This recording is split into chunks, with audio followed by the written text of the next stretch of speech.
What's going on, guys? Dr. Andrew Fix back here with you for another episode on the code. Thank you so much for joining. We don't have any notes for this one. This topic or this episode actually was requested by a client of ours at Physio Room because we were getting on this conversation in the office. And, as we were talking, they said, you should record a podcast on this because I bet you a lot of people are wondering the same thing. So we're going to talk about the topic of mobility and having a lot of it being very flexible, very mobile, compared to being stiffer and having less mobility, smaller ranges of motion, and someone being stiff compared to someone being super mobile. Which one's better, right? And it might seem like an obvious answer, but I don't think it's quite that cut and dry.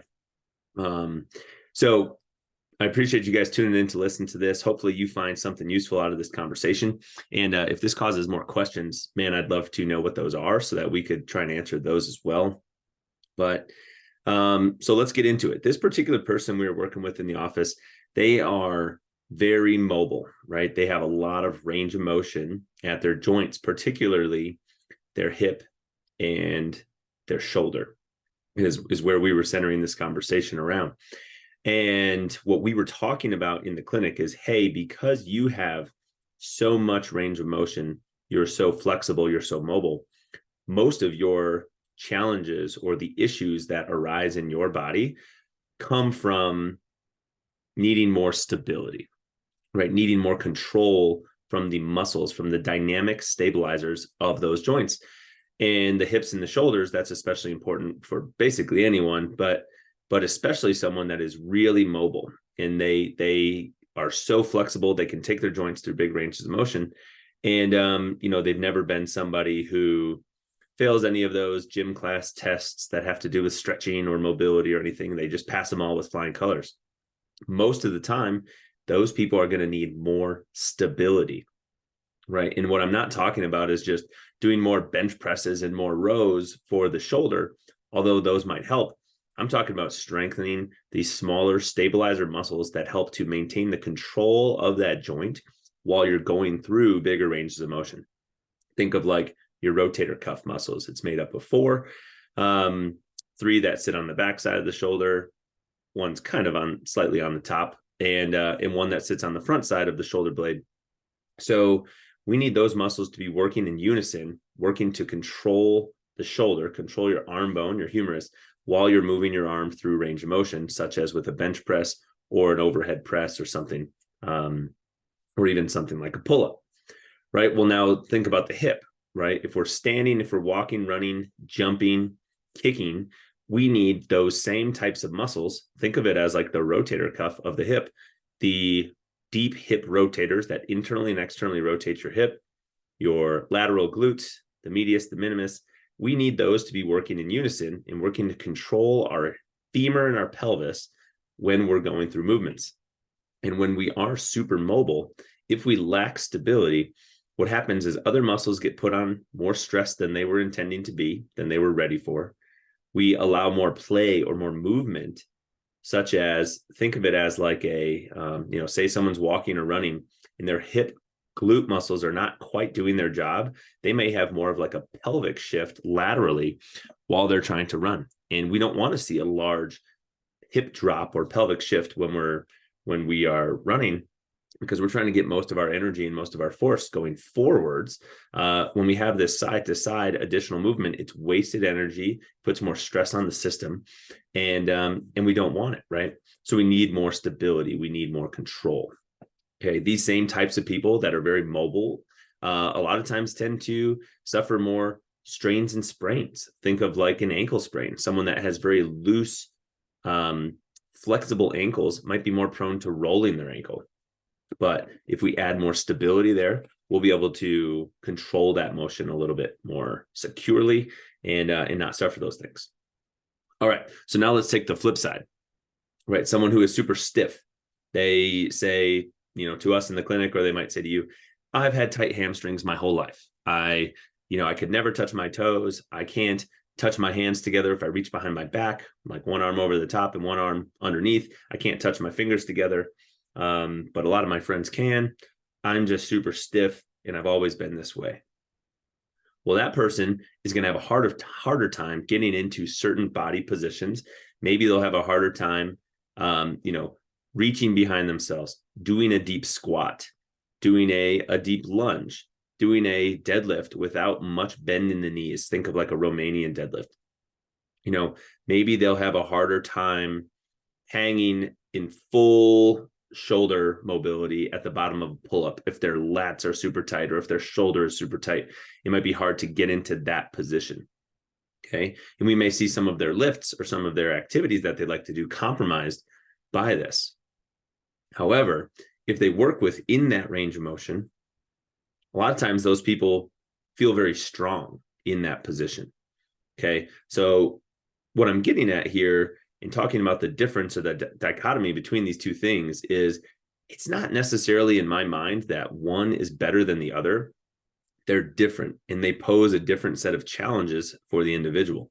The person that is super stiff might have to spend more time on true mobility work, on stretching, on mobility flow yoga classes, on banded joint mobilizations, or potentially seeing a provider to do joint mobilization, something that can help them free up motion in those joints so that they can then use it in their activities to potentially now gain the range of motion.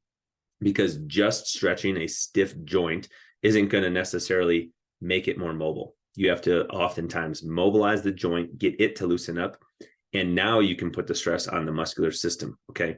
If you mobilize the hip so that it can move a little bit better, if the hip joint is actually stiff, now we can stretch the hamstrings, we can stretch the quads, stretch the hip flexors, do squats and deadlifts through a larger range of motion to add and layer in the strength in those positions. And now we can maintain that mobility. Whereas the person who is very mobile, a lot of times they feel tight as well, right? A lot of times someone who's super flexible will still feel trap tightness. They'll still feel hip flexor tightness. And what we know to be true is a lot of times a tight muscle can be a weak muscle. And almost always a weak muscle is a tight muscle. And just stretching it is not going to take that tightness away the majority of the time, especially if you have that person that's super mobile. So we're going to take them and we're going to find out, is this a strength and a control issue, stability, as I like to say, or is this a range of motion issue? And in that very mobile person, we usually find it's a control, it's a stability, it's a strength issue. We need to get you stronger in that tissue, in those muscles that do that action in order to make you less tight. Okay. And there was a previous episode on this podcast that talked about tight hamstrings. And we sort of went down this path before. But again, this question got posed. Is it better to be really mobile and flexible, or is it better to be stiffer? And what I think is it's just different, you guys. The people that tend to be stiffer tend to have a lot more springiness to them, right? Think of like a sprinter. Think of someone who's very fast in short ranges or in short activities, short bursts. Someone who's very fast at like a 40-yard dash or something, compared to somebody who is a gymnast or extremely mobile in a yoga class, or somebody, quite frankly, who's in like, circus acts where they're doing things that many other people's bodies can't do.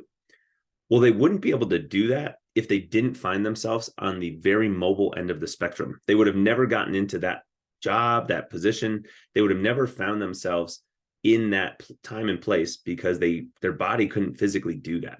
Okay. But those two people's bodies come with very different challenges. Again, the person who lacks range of motion has to spend a lot more time working on mobility. And then as they gain it, you need to layer in the strength and the stability. Otherwise, you won't maintain that mobility. Okay, so let me just talk through that with some different words to make sure that makes sense, because I think that's a major part of this conversation. If you lack range of motion, say that you have tight hip flexors or your hips are stiff, right? And you do things such as stretching, such as banded joint mobilizations, such as seeing the chiropractor or the physical therapist, getting hip adjustments and manipulations, and your hip starts to loosen up. You now have to layer in the strength in the newfound range of motion that you have. Otherwise, your hip is going to stiffen back up. If you don't take yourself out of the seated desk posture that you find yourself in, and now start to express and display the range of motion that you have in your hip, it's going to stiffen back up, right? You have to now work through the range of motion that you have in order for it to stay accessible to you. If you don't use it, you lose it, right? It's plain and simple as that. If you gain motion and you don't use it, you don't get strong in it, you will lose it. It will go back to the stiffness that it was. As opposed to the other end of the spectrum, if you're super mobile and have a lot of range of motion and you don't work on stability, your body is going to be used to hanging on its joints. You're going to be used to resting in positions where like the knee is locked out, for example, where the elbow is locked out, where the ankle, maybe you're standing on the outsides of your feet, sort of hanging on the outside of your ankle. And if you continue to do that day after day, week after week, month after month, and year after year, you start to wear on those tissues, the ligaments, the joints. You start to add increased stress. We see this in the very, very flexible yoga community. I've talked to a lot of yoga instructors about this, that a lot of times the most mobile people feel great when they're young, right? They're in their 20s, their 30s, their body's feeling great in yoga. And then as those same people, if they don't work on stability and work on getting stronger in their 40s, 50s, 60s, and later, they start feeling pain, joint pain, because their body is used to hanging on those joints. And now they're starting to wear out, because that's not what your knee is for. Your knee was not intended to be used as like a something that you just hang on in a locked out position so that your muscles don't have to work. It is lazier for our body to rest in one of those locked out positions, right? It takes more calories, it takes more energy from our body, from our muscles, to stand in a position where we're not locking out our knee, where we're not locking out our like extending our low back, locking that out, and making the muscles work in a position of being neutral or slightly unlocked in the knee, neutral in the spine and in the pelvis, so that those muscles have to support you and they have to control against forces of gravity, against the forces of walking or carrying or holding something. And yeah, so to answer the question of our client, I don't think it is better or worse to be a little bit more on the stiffer side of the spectrum or to be a little bit more on the mobile side of the spectrum. Both of those two things are going to lend to differences in activities that you're sort of predisposed to, like what you're naturally good at. One person will be naturally more good at activities that require a lot of flexibility. One person will probably be more naturally good at things that require speed and power, right? Because they're a little stiffer and tighter. They have more springiness in their tissues. However, both those things come with their own sets of challenges. I think if I had to choose, what would I want? Well, this isn't probably very surprising. I would like to be somewhere right in the middle, somewhere that's a hybrid of those two things. I have adequate and pretty good range of motion, but I also have that springiness because I like to do activities that involve speed and power. I played football for many years. I ran track, both on the sprinter side and kind of the mid-distance side. So I think that is probably where my body tends to lie.